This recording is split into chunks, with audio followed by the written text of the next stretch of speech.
Hello everyone, welcome to our channel जिसका नाम है सीयूटी मॉक। मैं हूं मिताली, आपकी अकाउंट्स एजुकेटर। तो बच्चों, जैसा कि हम लोग अपना चैप्टर कर रहे हैं फिनेंशियल स्टेटमेंट्स ऑफ कंपनीज, बच्चा हमने इसके अपने सारे टॉपिक्स ऑलमोस्ट कवर कर लिए हैं। आज हम इसका अपना लास्ट टॉपिक ख़त्म करेंगे जिससे हमारा ये चैप्टर पूरा हो जाएगा। देखिए, सबसे पहले हमने मीनिंग सीखा था, देन हमने अपनी दोनों financial statements that is balance sheet and statement of profit and loss को बनाना सीखा था। दोनों के फॉर्मेट और अंदर उनके जो पॉइंट्स थी, जो टर्म्स थी, उनको हमने वन बाय वन करके डिस्कस किया था। अब लास्ट हम इसका टॉपिक कर लेते हैं बच्चा, जो कि रहेगा हमारा importance and limitations of financial statements. अब आपने फिनेंशियल स्टेटमेंट्स को बनाना सीख लिया है, बट हम फिनेंशियल स्टेटमेंट्स क्यों बनाते हैं, किस लिए ज़रूरी है, हम वो देख लेते हैं। तो चलिए शुरू करते हैं अपना लेक्चर। फर्स्टली आ जाता है बच्चे क्यों ज़रूरी है। देखो, फिनेंशियल स्टेटमेंट्स बनाने से हमने देखा ना, बैलेंस शीट बनाने से हमें क्या फ़ायदा हुआ। बैलेंस शीट बनाने से जो उसकी फिनेंशियल पोजीशन थी कंपनी की, वो हमें पता लग जाती है। Same statement of profit and loss बनाने से क्या फ़ायदा हुआ, जो कंपनी की पूरे साल में 1 अप्रैल से लेकर 31 मार्च तक जो उसकी फिनेंशियल परफॉर्मेंस थी, मीन्स एक कंपनी की financial performance over the time जो रही, वो हमें पता चल जाती है। मीन्स एक कंपनी के बारे में इंफॉर्मेशन लेने के लिए हमें फिनेंशियल स्टेटमेंट्स को बनाना पड़ता है। तो वो क्यों ज़रूरी है, किन किन पार्टीज़ के लिए कैसे ज़रूरी हो जाती है, हम वो देख लेते हैं। तो देखिए, फर्स्टली है बच्चा, the users of financial statements include management, investors, shareholders, creditors, government, bankers, employees and public at large। Means जो यूजर्स है, जो बंदे फिनेंशियल स्टेटमेंट्स जो बन गई है कंपनी की फिनेंशियल स्टेटमेंट्स, तो उनको यूज़ करने के लिए कौन कौन है। जैसे मैनेजमेंट होगी, मीन्स उसी कंपनी की मैनेजमेंट हो गई। जैसे मैनेजमेंट क्या देखेगी कि हमारी कंपनी की अर्निंग कैपेसिटी क्या चल रही है, क्या वो अच्छे से काम कर रही है, क्या उसकी ग्रोथ है, वो इस तरीके से देखेगी। इन्वेस्टर्स जिन्होंने पैसा लगा रहा है, ठीक है, शेयर होल्डर्स हो गए कंपनी के, जो इन्होंने ऑलरेडी पैसा लगा रखा है। क्रेडिटर्स हो गए, जिन्होंने कंपनी को क्रेडिट पे मटेरियल वगैरह दे रखा है। गवर्नमेंट हो गई, बैंकर्स हो गए, एम्प्लॉयज़, पब्लिक, सब लोगों के लिए एक कंपनी की फिनेंशियल जो स्टेटमेंट्स होती है बच्चा, वो इम्पॉर्टेंट होती है। वो डिपेंड करता है कौन उसको यूज़ कर रहा है और किस पर्पज़ के लिए उसको यूज़ कर रहा है। लाइक जो क्रेडिटर्स हो गए, क्रेडिटर्स को किससे लेना देना है, जो उन्होंने क्रेडिट पे सामान दिया था, उनका पैसा उनको कब वापस मिलेगा। मीन्स उस कंपनी की क्रेडिट वर्थीनेस चेक करने के लिए, सॉल्वेंसी पोजीशन को चेक करने के लिए फिनेंशियल स्टेटमेंट्स ज़रूरी है। ठीक है, जो आपके इन्वेस्टर्स हो गए, जिन्होंने सोच रहे हैं इन्वेस्ट करने की, तो उनको कंपनी में क्या देखना होगा, उनकी सॉल्वेंसी पोजीशन देखनी होगी, साथ ही साथ उनकी अर्निंग कैपेसिटी देखनी होगी, साथ ही साथ उनकी लिक्विडिटी पोजीशन देखनी होगी, क्या है क्या नहीं। तो इन सारी चीज़ों को जब वो पढ़ेंगे, देखेंगे, उस बेस पे वो डिसाइड करेंगे क्या हमें इस कंपनी में इन्वेस्ट करना है या नहीं करना है। ठीक है, तो इस तरीके से हर एक के लिए जो एक कंपनी की फिनेंशियल स्टेटमेंट्स होती है, वो डिफरेंट पर्पस सॉल्व करती है और उसके बेस पे वो डिसीजन लेते हैं। जब एक कंपनी की फिनेंशियल स्टेटमेंट्स आएगी, जब हम उसको रीड आउट करेंगे, हम उसके बेस पे अपना डिसीजन ले पाएंगे ना। हाँ, मैंने इस कंपनी में इन्वेस्ट करना है, हाँ मुझे इसमें नहीं करना, भाई इनकी अर्निंग कैपेसिटी कम है, इनकी ये चीज़ अच्छी नहीं है, इनकी ये चीज़ बेटर नहीं है। तो उस बेस पे हर एक पार्टी डिसीजन ले सकती है। डन। तो देखिए, जो various uses and importance of financial statements है, उसको हम कुछ पॉइंट्स में कवर कर लेते हैं। तो वो क्या पॉइंट्स हैं, हम वन बाय वन करके वो रीड करते हैं। फर्स्ट वन आ जाता है रिपोर्ट ऑन स्टीवर्डशिप फंक्शन। बड़ा स्टीवर्डशिप बेसिकली होता है जब आप, जैसे जो हम आपकी कंपनी है, हमारी जो कंपनी है, उसको शेयर होल्डर्स, जो उसके ऑनर्स होते हैं बेसिकली, वो अलग होते हैं, लेकिन उसकी मैनेजमेंट जो होती है, उसके बोर्ड ऑफ डायरेक्टर्स वो अलग होते हैं। मीन्स कंपनी को मैनेज करने के लिए और होते हैं, बेसिकली कंपनी के ऑनर्स कोई और होते हैं। शेयर होल्डर्स ने तो पैसा इन्वेस्ट कर दिया, वो ऑल ओवर स्कैटर्ड होते हैं, तो वो कंपनी को नहीं मैनेज कर पाते, उसके लिए वो बोर्ड ऑफ डायरेक्टर्स बनाते हैं। ठीक है, जो कंपनी की मैनेजमेंट होती है वो कंपनी को चलाती है। ठीक है, तो बेसिकली जब आप मैनेज करते हो किसी चीज़ को, तो उसके ऊपर आपने कैसे उस कंपनी को मैनेज किया, ठीक है, हम एक कंपनी को हमने पूरे साल मैनेज किया ना, तो उसकी जो रिपोर्ट हो जाती है वो कहाँ से मिल जाएगी आपको? उसकी फिनेंशियल स्टेटमेंट से। अब बोर्ड ऑफ डायरेक्टर्स ने कंपनी में क्या कॉन्ट्री किया, कैसे कंपनी को चलाया, हम उसकी फिनेंशियल स्टेटमेंट्स को पढ़ के, फिनेंशियल पोजीशन को देख के, फिनेंशियल परफॉर्मेंस देख के, लिक्विडिटी, सॉल्वेंसी, ये सब देख के देख सकते हैं ना कि उन्होंने अच्छे से मैनेज किया या अच्छे से मैनेज नहीं किया है। तो शेयर होल्डर्स को जो रिपोर्ट मिल जाती है बच्चा, वो कहाँ से मिल जाती है?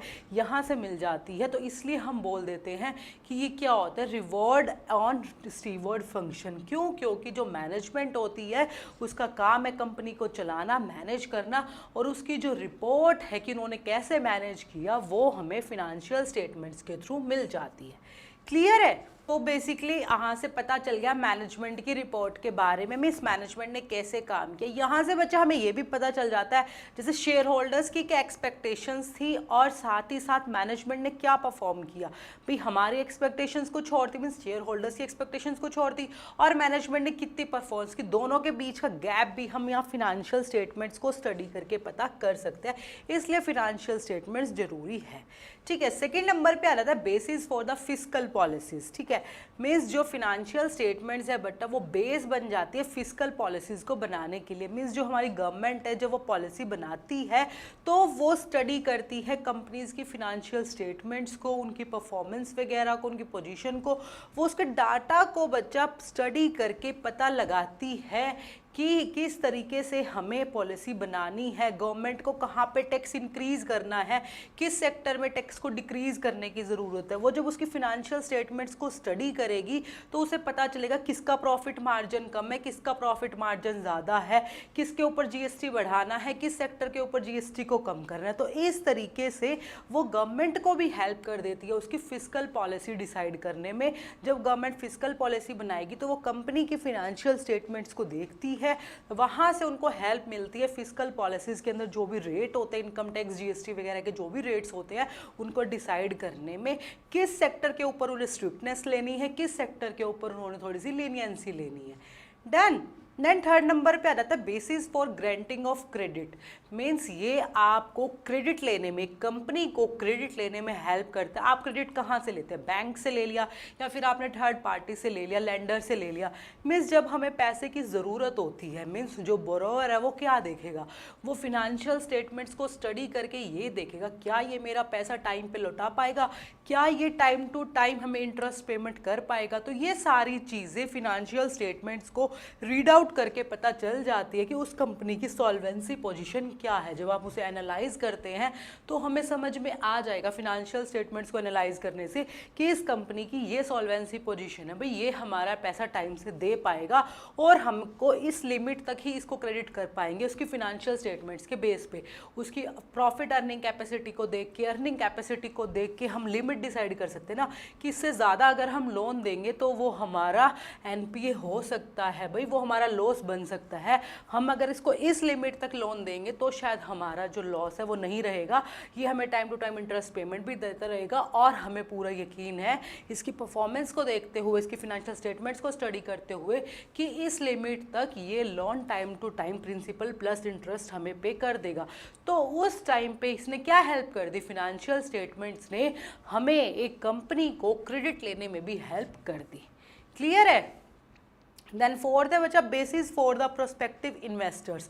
प्रोस्पेक्टिव इन्वेस्टर्स वो हो गए जैसे शेयर होल्डर्स ने तो ऑलरेडी इन्वेस्ट कर रखा है, जिसने जब कंपनी में इन्वेस्ट किया, जब उसकी शेयर एप्लीकेशन आपने अलॉट कर दी है उसको शेयर्स, तब वो जाके शेयर होल्डर्स बनते हैं। प्रोस्पेक्टिव इन्वेस्टर्स वो बच्चा जो लोग जो चाह रहे हैं कंपनी में इन्वेस्ट करना, ठीक है, वो इंटरेस्टेड है कंपनी में इन्वेस्ट करने के लिए लेकिन अभी तक उन्होंने इन्वेस्ट नहीं किया है, तो उन लोगों के लिए भी ये हेल्पफुल हो जाती है। क्यों? क्योंकि जब वो कंपनी के फिनेंशियल स्टेटमेंट्स को देखते हैं, उसको रीड करते हैं, उसके बेस पे वो डिसीजन ले पाएंगे क्या इस कंपनी में हमें इन्वेस्ट करना प्रॉफिटेबल रहेगा, क्या ये कंपनी हमारा टाइम टू टाइम इसकी जो लिक्विडिटी पोजीशन है, इनकेस मुझे पैसा विड्रॉ करना पड़ गया क्या मैं विड्रॉ कर पाऊंगा, इसकी लिक्विडिटी पोजीशन ठीक है, क्या इसकी अर्निंग कैपेसिटी ठीक है, क्या इसकी ग्रोथ रेट सही है, क्या मेरे को अगर मैं इसमें इन्वेस्ट करूंगा तो मेरे को हायर रिटर्न्स मिलेंगे। तो इस तरीके के डिसीजन लेने में वो प्रोस्पेक्टिव प्रोस्पेक्टिव इन्वेस्टर्स को भी हेल्प करते हैं। इस बेस पे जो इन्वेस्टर्स होते हैं प्रोस्पेक्टिव, वो डिसीजन ले सकते हैं जब वो कंपनी की फाइनेंशियल स्टेटमेंट्स को देखते हैं, उस बेस पे वो डिसीजन ले लेंगे क्या हमें इस कंपनी में इन्वेस्ट करना चाहिए या नहीं करना चाहिए। ठीक है, देन फिफ्थ वन आता है guide to the value of investment already made. Means अब अभी हमने बात की प्रोस्पेक्टिव इन्वेस्टर्स की, यहाँ हम बात कर लेते हैं जिन्होंने ऑलरेडी इन्वेस्ट कर रखा है, means share holders. Share holders ने, प्रेफरेंस शेयर होल्डर्स या इक्विटी शेयर होल्डर्स हो, जब उन्होंने एक कंपनी में इन्वेस्ट किया तो किस लिए इन्वेस्ट किया होगा? ताकि उनको ग्रोथ मिले, ठीक है, उनको हायर रिटर्न्स मिले, उनको टाइम टू टाइम डिविडेंड वगैरह मिलता रहे, कंपनी अच्छे से चलती रहे। जब कंपनी अच्छे से ग्रो करेगी, उसकी अर्निंग कैपेसिटी इंक्रीज होगी, प्रॉफिटेबिलिटी इंक्रीज होगी, तभी तो शेयर होल्डर्स को हायर रिटर्न्स मिलेंगे।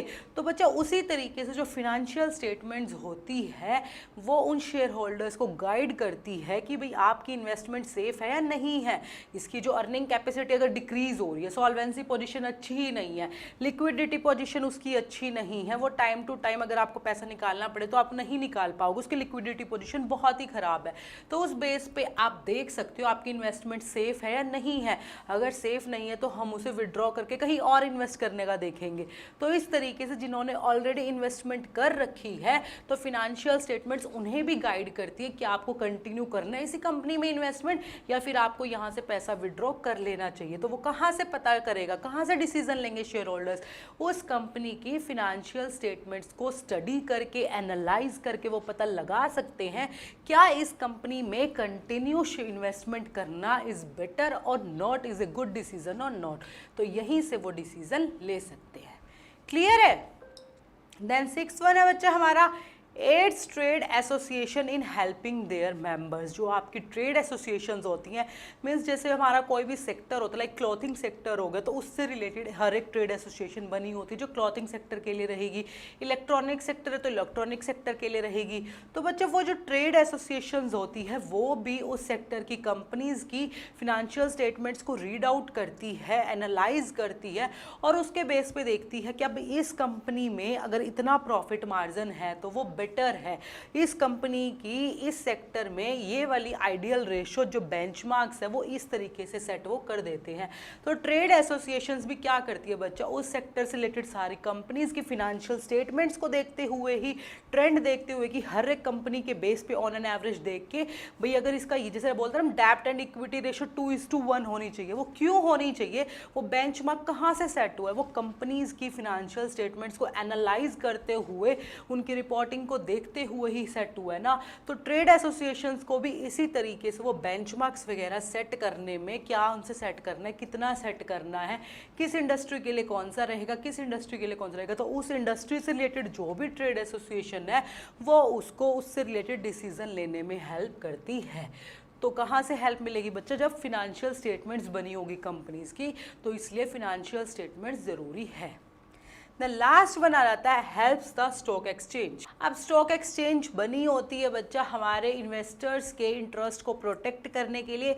जो कैपिटल मार्केट होती है मीन्स उसको देखने के लिए कि वो अच्छे से काम कर रही है, नहीं कर रही है, कोई फ्रॉड वगैरह नहीं कर रही है, इस तरीके से। तो जो यहाँ पे स्टॉक एक्सचेंज होती है बच्चा वो क्या करेगी, फिनेंशियल स्टेटमेंट्स के बेसिस पे वो देखेगी ना कंपनी की अर्निंग पर शेयर क्या है, उसकी प्राइस अर्निंग रेशियो क्या है, उस बेस पे सारे डिसीजंस को लेके जो उसका मार्केट प्राइस रहेगा वो करती है, लिस्ट करती है स्टॉक एक्सचेंज वगैरह में।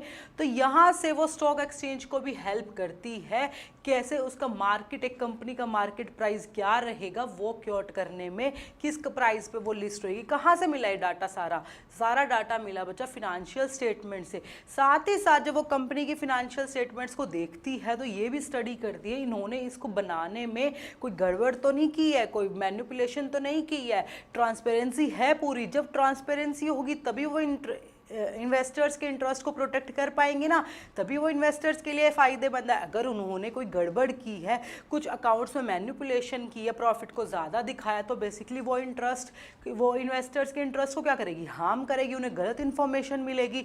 तो वो इस ट्रांसपेरेंसी पे भी ध्यान रखती है कि जो कंपनीज़ हैं, वो जो इन्वेस्टर्स हैं, उनके साथ किसी भी तरीके से गड़बड़ ना करे फिनेंशियल स्टेटमेंट्स बनाने के थ्रू। अगर ऐसी कोई चीज़ होती है तो वो उनके ऊपर बेसिकली एक्शन ले सकते हैं, उनके ऊपर देख सकते हैं कि उन्होंने कहाँ गड़बड़ की थी, और वो इन्फॉर्मेशन के लिए उनको बोल सकते हैं कि हमें इस बेस पे एक्स्ट्रा इन्फॉर्मेशन चाहिए, और क्वेरी कर सकते हैं, क्वेश्चनिंग कर सकते हैं। तो इस तरीके से जो फिनेंशियल स्टेटमेंट्स है वो स्टॉक एक्सचेंज के लिए भी ज़रूरी है। डन। तो इस तरीके से बच्चों जो फिनेंशियल स्टेटमेंट्स है बेसिकली वो डिफरेंट पार्टीज़ के लिए ज़रूरी रहती है। जैसे देखो स्टॉक एक्सचेंज पढ़ा हमने, इन्वेस्टर्स पढ़ा, गवर्नमेंट भी पढ़ लिया, मैनेजमेंट पढ़ ली, ऑनर, शेयर होल्डर्स, ठीक है, सारी सबके लिए अलग अलग तरीके से ज़रूरत है। जैसे मैंने ऊपर बताया क्रेडिटर्स के लिए क्यों ज़रूरी है, क्यों उन्होंने देखने भी कंपनी की सॉल्वेंसी पोजीशन कैसी है, सॉल्वेंसी पोजीशन के बेस पे वो डिसीजन ले सकते हैं ना कंपनी को क्रेडिट पे सामान देना है नहीं देना है। एम्प्लॉयज़ हो गए हमारे जो कंपनी में काम कर रहे हैं, उनके लिए क्या है ज़रूरी है, वो भी यही देखेंगे जो कंपनी है उसकी प्रॉफिटेबिलिटी बढ़ रही है नहीं बढ़ रही है, उसकी अर्निंग कैपेसिटी इंक्रीज हो रही है नहीं हो रही है, क्या वो अपनी वेजेस के एक्स्ट्रा जो चांसेस है इंक्रीज होने के वो है नहीं है, क्या उनको बोनस मिलने के चांसेस है नहीं है। तो इस तरीके से जो फिनेंशियल स्टेटमेंट्स होती है बच्चों वो डिफरेंट यूजर्स के लिए डिफरेंट डिसीजन लेने में उनको हेल्प करती है। तो हर एक बंदा फिनेंशियल स्टेटमेंट्स को अपने तरीके से एनालाइज करेगा, अपने तरीके से उसको स्टडी करेगा और उसके बेस पे डिसीजन लेगा। डन। तो ये था बच्चा हमारा इंपॉर्टेंस ऑफ फिनेंशियल स्टेटमेंट्स वाला टॉपिक। अब देख लेते हैं हम अपना नेक्स्ट टॉपिक जो कि रहेगा लिमिटेशंस ऑफ फिनेंशियल स्टेटमेंट्स। अभी हमने इंपॉर्टेंस पढ़ी, बट किसी ना किसी चीज़ की कोई ना कोई कमियां भी होती है, तो फिनेंशियल स्टेटमेंट्स की क्या कमियां हम वो पढ़ लेते हैं। तो फर्स्ट वन है बच्चा हमारा do not reflect the current situation. जो फिनेंशियल स्टेटमेंट्स होती है वो करंट सिचुएशन एक कंपनी की नहीं बताती है। क्यों? आपने देखा जो फिनेंशियल स्टेटमेंट्स है वो आपने क्या बनाई, कहाँ से बनाई, जो आपने ट्रांजेक्शन्स रिकॉर्ड करी थी पास्ट में उससे बनाई। तो जब आपने पास्ट ट्रांजेक्शन्स को रिकॉर्ड किया है तो वो हमारी परफॉर्मेंस भी उन्हीं ट्रांजेक्शन्स के बेस पे बताएगी ना। मीन्स इस साल में लाइक 1 अप्रैल 2024 से लेकर 31 मार्च 2025 तक मेरी ये फिनेंशियल परफॉर्मेंस थी, ये मेरी फिनेंशियल पोजीशन थी। अब पास्ट फैक्ट्स के बेस पे हम आपको पास्ट रिपोर्ट्स ही दे पाएंगे। तो वो यही बोल रहे हैं कि जो फिनेंशियल स्टेटमेंट्स है वो पास्ट रिपोर्ट्स को बताती है, वो करंट सिचुएशन आज के टाइम पे वो नहीं बता रही है कि हमारी क्या सिचुएशन है। जब हमने उनको रिकॉर्ड किया होगा उस टाइम पे, लाइक अगर हमने कोई एसेट ही परचेज की होगी तो वो हमने कब परचेज की थी, मैं कह रही हूँ 1 अप्रैल को परचेज की थी। उस टाइम पे जो परचेज वैल्यू थी हमने एसेट्स को उसी पे रिकॉर्ड कर रखा है अपनी बुक्स में। लेकिन आज 1 साल बाद इन्फ्लेशन के अकॉर्डिंगली अगर उसमें 20% इंक्रीज आ गया है तो वो 20% इंक्रीज कहीं भी उस फिनेंशियल स्टेटमेंट्स में मेंशन नहीं होता है। तो इसलिए ये कभी भी करंट सिचुएशन नहीं बताती है, ये आपकी पास्ट सिचुएशन बताती है, पास्ट परफॉर्मेंस बताएगी, पास्ट पोजीशन बताएगी। क्यों? क्योंकि जो रिकॉर्ड्स है वो जो ट्रांजैक्शन है वो पास्ट के बेसिस पे की हुई है, मतलब जो पीछे चला गया उसके बेस पे की है, आज के बेस पे नहीं की भी। आज के टाइम पे इसकी ये वैल्यू है, इसकी करंट वैल्यू है, मार्केट वैल्यू है, हमने उस बेस पे रिकॉर्ड नहीं किया है, हमने जिस पे उसको परचेज किया था उस बेसिस पे रिकॉर्ड कर रखा है। इसलिए ये बोलता है भाई ये करंट सिचुएशन नहीं बताती है। देन सेकेंड वन है एसेट्स में नॉट रिलाइज। इसका मतलब है बेसिकली जो एसेट्स है वो कई बार उस वैल्यू पे रिलाइज नहीं हो पाती है जो हमने अपनी बुक्स में रिकॉर्ड कर ली है। मीन्स जैसे वो ओवर स्टेट हो सकती है या फिर वो अंडर स्टेट हो सकती है। मीन्स जब हमने एसेट्स को रिकॉर्ड किया, हमने उस पर डेप्रिसिएशन वगैरह लगाया, हमने उसको किस कॉस्ट पे रिकॉर्ड किया बच्चा, हमारे जो कन्वेंशंस होते हैं वो बोलते हैं कि उसको आपको हिस्टोरिकल कॉस्ट पे, मीन्स जिस पे आपने उसको परचेज किया था उस पे आपको उसको इंक्लूड करना है, बुक्स में दिखाना है। ये नहीं है कि उसको करंट वैल्यू पे हमें दिखाना है।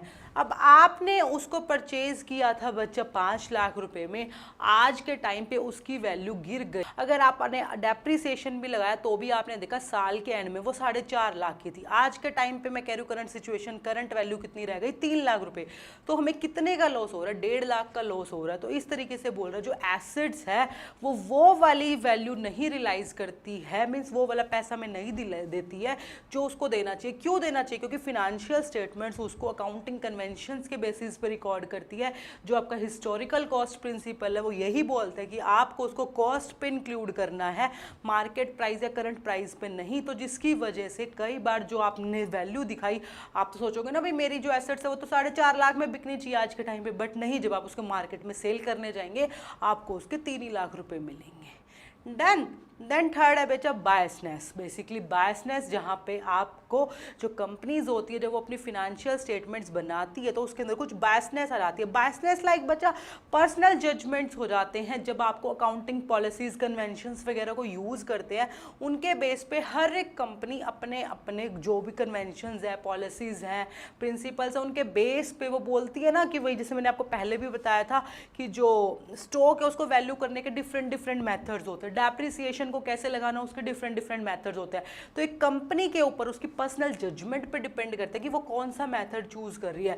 तो उसके बेस पे सेम कंपनीज लगा, मेरी दो क्लॉथिंग कंपनी है, क्लॉथ मैन्युफैक्चरिंग कंपनी है, दोनों की स्टेटमेंट्स अलग अलग परफॉर्मेंस दिखाएगी चाहे दोनों का ऑलमोस्ट बिजनेस सेम है। क्यों?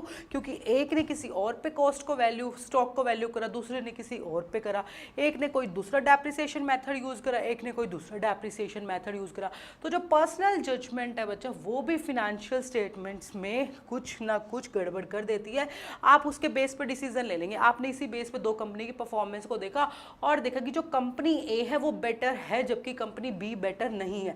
जबकि जब कंपनी ए ने जो स्टॉक को वैल्यू करा था वो किसी और मेथड से करा था जिसकी वजह से उसकी पोजीशन कम आ रही थी, और कंपनी बी जबकि उससे बेटर थी हर एक चीज़ में लेकिन उसने स्टॉक को इस तरीके से वैल्यू करा कि उसकी पोजीशन गिर गई। तो यहाँ से जो बायसनेस होती है, जो पर्सनल जजमेंट्स होती है बच्चा, वो भी अफेक्ट कर देती है फिनेंशियल स्टेटमेंट्स को, जिसकी वजह से जो पार्टीज है, जितनी भी हमने पढ़ा ना जैसे इन्वेस्टर्स वगैरह होगी, उनको जो डिसीजन लेने होते हैं उस फिनेंशियल स्टेटमेंट्स के बेसिस पे वो गलत डिसीजन ले सकते हैं, इसलिए वो उसको मिसलीड कर सकते हैं।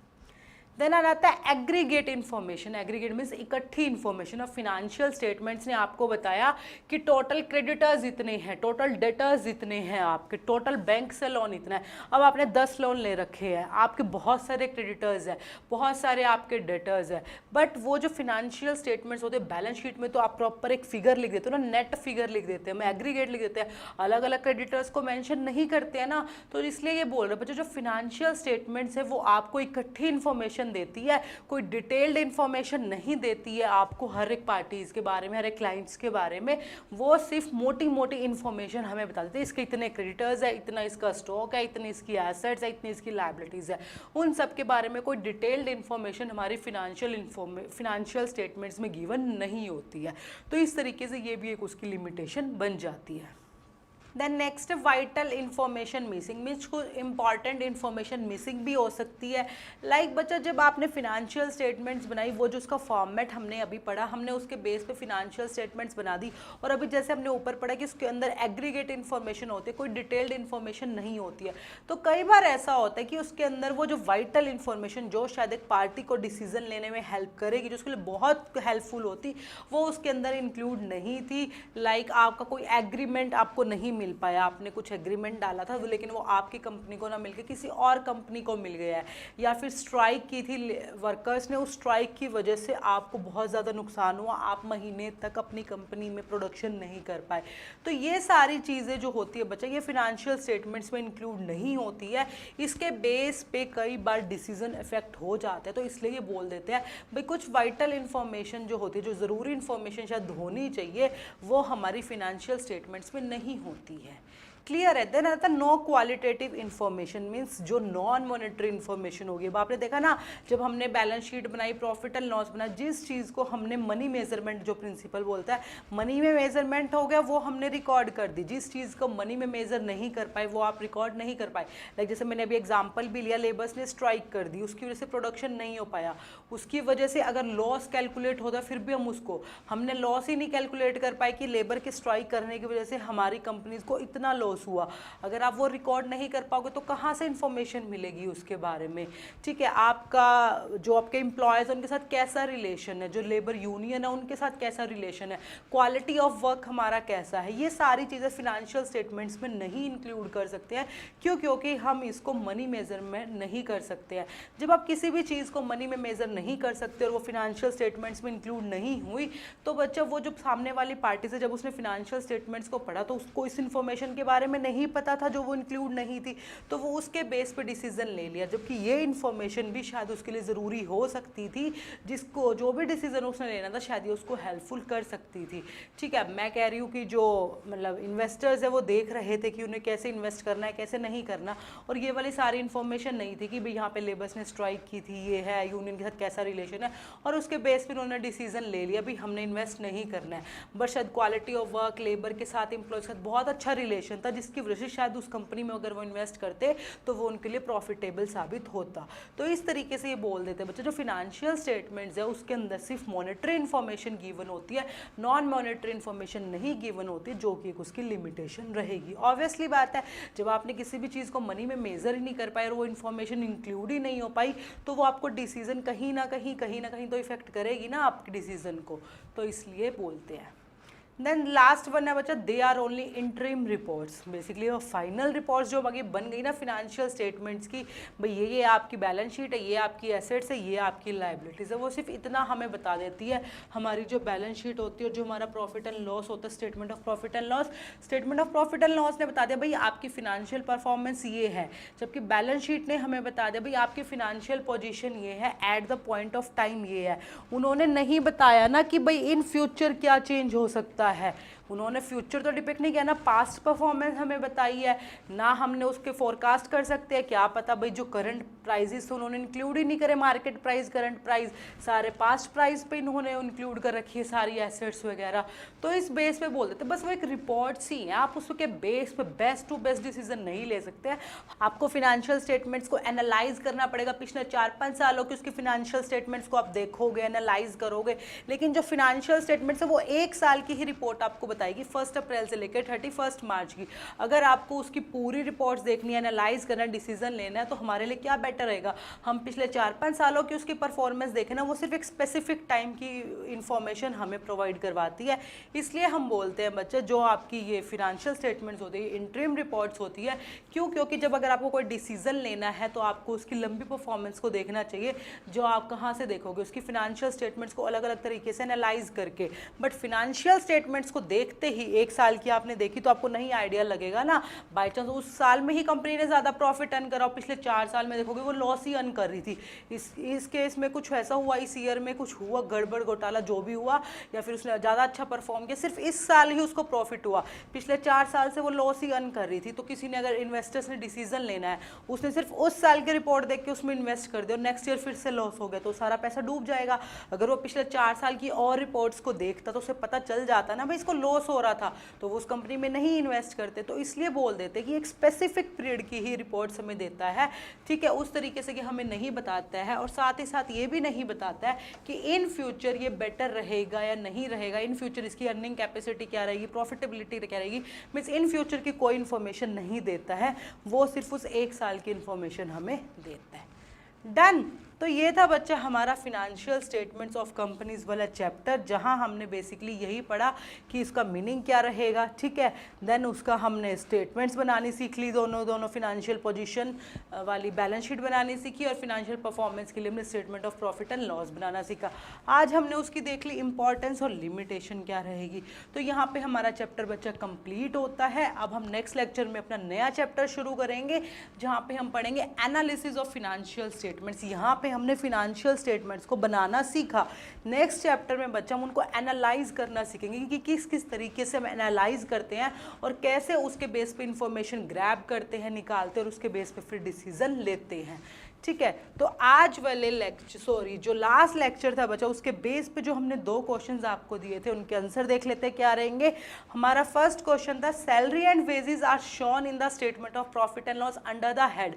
कहाँ शो करते हैं? That is the employment benefit expenses. क्यों? क्योंकि वो एम्प्लॉयर्स से रिलेटेड है, तो एम्प्लॉयर से रिलेटेड सारे खर्चे किस हेड में जाते हैं? एम्प्लॉयर्स बेनिफिट में, ठीक है। सेकेंड वन था identify the expense that is considered finance cost for a firm. इन चारों में से कौन से फिनांस कॉस्ट थी? D that is interest. जो आप इंटरेस्ट पे करते हैं, हम बोरोअर से हमने कोई लोन ले रखा है उस पर हम इंटरेस्ट पेमेंट करते हैं, तो वो कौन सी कॉस्ट होती है बच्चा? हमारी फिनांस कॉस्ट। क्लियर है? तो यहाँ बच्चा ये था हमारा आज का लेक्चर, जहाँ पे हमने अपने चैप्टर को फिनिश कर दिया है। अब मिलेंगे अपने नेक्स्ट लेक्चर में, जहाँ हम शुरू करेंगे अपना नया चैप्टर, जो कि रहेगा एनालिसिस ऑफ फिनेंशियल स्टेटमेंट्स। तो till then bye bye everyone, take care.